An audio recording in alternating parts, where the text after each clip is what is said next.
જામનગરમાં નવરાત્રી પૂર્વે પોલીસ દ્વારા સુરક્ષા અને ટ્રાફિક વ્યવસ્થાને ધ્યાનમાં રાખીને વિવિધ સ્થળો પર તપાસ કરવામાં આવી રહી છે। શહેરના વિવિધ ગરબા સ્થળોએ એસપી ડોક્ટર રવિ મોહન સૈની, ડીવાયએસપી જયવીરસિંહ ઝાલા, નિકુંજ ચાવડા સહિતની પોલીસ ટીમે મુલાકાત લીધી હતી। પોલીસે આયોજનકર્તાઓને જરૂરી સૂચન અને માર્ગદર્શન આપ્યું હતું।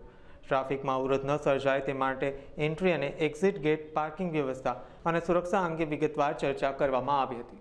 આવનાર 22 તારીખથી રાજ્યભરમાં જે નવરાત્રિનો ઉજવણી કરવામાં આવી છે, આના ભાગરૂપે આજે જામનગર જિલ્લા પોલીસ દ્વારા પણ આયોજનના સ્થળો વ્યવસ્થા જોવામાં આવી રહી છે, જેથી સુરક્ષિત માહોલમાં ઉજવણી થાય અને લોકોને કોઈ પરેશાની ન થાય આ બાબત જગ્યા જોવામાં આવી છે। ત્યાં આયોજનમાં સીસીટીવી વગેરે છે કે નહીં, ટ્રાફિકની અડચણ ન થાય, લોકોને પરેશાની ન થાય આ બાબત સૂચના આયોજકોને પણ કરવામાં આવી છે। પોલીસ બંદોબસ્ત સિવાય પણ ત્યાં શી ટીમ્સ જો છે ખાનગીમાં અને યુનિફોર્મમાં રહેશે। બોડી ઓન કેમેરાઝના પણ યુઝ કરવામાં આવશે અને કોઈને જનતાને કોઈ મુશ્કેલી થાય તો 112 નંબર ઉપર કંટ્રોલ રૂમનો અથવા લોકલ પોલીસને પણ સંપર્ક કરી શકાય। દરેક જગ્યા પોલીસ હોમગાર્ડની ટીમ્સ યુઝ કરવામાં આવશે।